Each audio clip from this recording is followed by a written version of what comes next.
Democrats are finally showing some backbone on the budget, calling out Republicans for refusing to end corporate welfare and tax breaks for the rich. Today, Senator Chuck Schumer singled out Republican leader Mitch McConnell for blocking a deal. Senator McConnell says we should take anything about corporate loopholes, about taxing wealthy people off the table.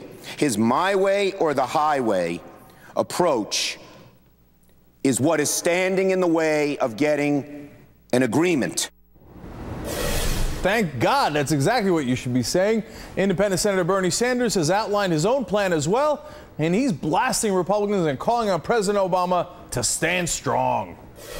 We will not be blackmailed again by the Republican leadership in Washington. If you believe that the middle class and working families have already sacrificed enough, I urge you to make sure that the president hears your voice, and he needs to hear it now. You go get him, Bernie. Well, since that speech, more than 50,000 Americans have signed a petition supporting the Sanders plan. But the question is the president listening? The White House has apparently offered about $1.3 trillion in spending cuts, but they've only proposed about $200 to $300 billion in new sources of revenue. You see the disparity there. And by the way, they're just at the beginning of negotiations on the revenue side, so there's no telling how low they'll go there. Unfortunately, it looks like the president has already accepted the premise that this deal has to be overwhelmingly about spending cuts. In fact, the Republicans are actually counting on that. Democratic Congressman Henry Waxman recently asked GOP lawmakers what they thought the White House was going to do. According to a congressional colleague, he said, quote, "To a person, they said the president's going to cave." That is obviously not good news, especially when the Republican argument is so badly flawed. Republicans say that spending cuts grow the economy, but we already know that that's totally wrong. Just look at what's happened in the different states during this financial crisis. States that cut spending saw private employment drop 2.1% and saw the economy shrink 2.9%. Spending cuts, bad idea, bad results.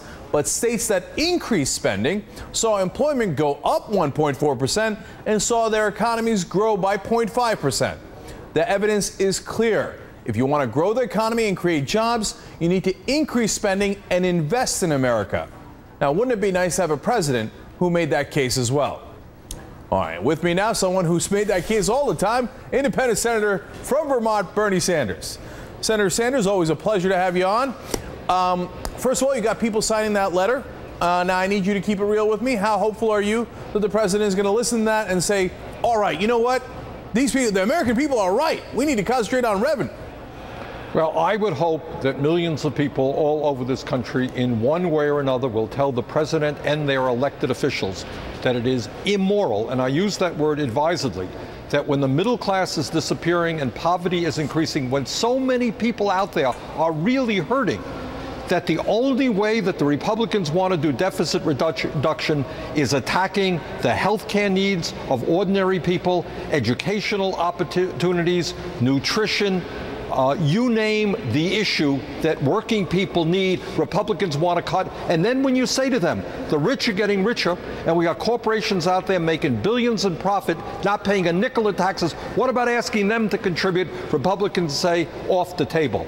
That is an equation that is insane, it's immoral, and as you've just indicated, it is not good economic policy. It will result in the loss of many, many good-paying jobs.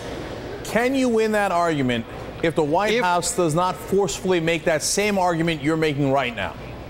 We need the White House to play a leadership role and go out to the American people and take that debate outside of the Beltway. Cenk, here's what's interesting. Every major poll that I have seen says that the American people believe that the best way, the most effective way of going after deficit reduction is to ask the wealthy to pay more in taxes. We have the American people on our side. The Republican approach of going after the middle class and working families and leaving the wealthy untouched, or maybe even giving them more tax breaks, is a fringe idea that only a small minority of the American people support. So what the president has got to do, in my view, and we all have got to do, is get out to the American people, explain what's going on, make them understand that, in fact, we can move to serious deficit reduction by eliminating all kinds of corporate loopholes, by asking the wealthiest people in this country, whose effective tax rate is now the lowest on record, to start paying their fair share. Well, I want to get into the specifics of that in 1 second, but I want to actually show the American people exactly the polls you were talking about. When you look at, hey, should we tax the rich, 81% say tax millionaires. 74% say end oil subsidies. By the way, other than Senator Sanders, not a lot of people have even made this point, and it's still that overwhelming. When you go to protecting Social Security, Medicare, and Medicaid, you see the numbers. They're gigantic. The American people are clearly on our side. Somebody's just got to stick up for them. So now, speaking of which, you've got a proposal for balancing the budget. It's not like you're saying don't balance the budget. Tell us your proposal for how we get there. Well, there are a number of things you can do. Number one, you end Bush's tax breaks for the wealthy. That brings in $700 billion over a 10-year period. Number two, you end this absurdity of allowing corporations and wealthy individuals to stash their money in tax havens in the Cayman Islands and Bermuda. That would bring in about $100 billion a year. Number three, you got to take a hard look at military spending, including the wars in Iraq and Afghanistan. We've tripled military spending since 1997. The American people want us to bring our troops home a lot faster than the president is talking about. You do that, there's huge savings. There is a tax proposal out there that actually rewards companies for shutting down in America and moving abroad. That's another $500 billion over a 10-year period. You got all kinds of subsidies that go to the oil companies that we no longer need, et cetera, et cetera. The point is, you add all of those things together, we can come up with $4 trillion in deficit reduction in a 10-year period without decimating the middle class of working families or cutting back on programs that people absolutely depend upon. Well, from your mouth to the White House's ears. Let's hope they listen and fight for that. Bernie Sanders always fights for it. The independent senator from Vermont. As always, thank you for your time tonight. Thank you, Cenk.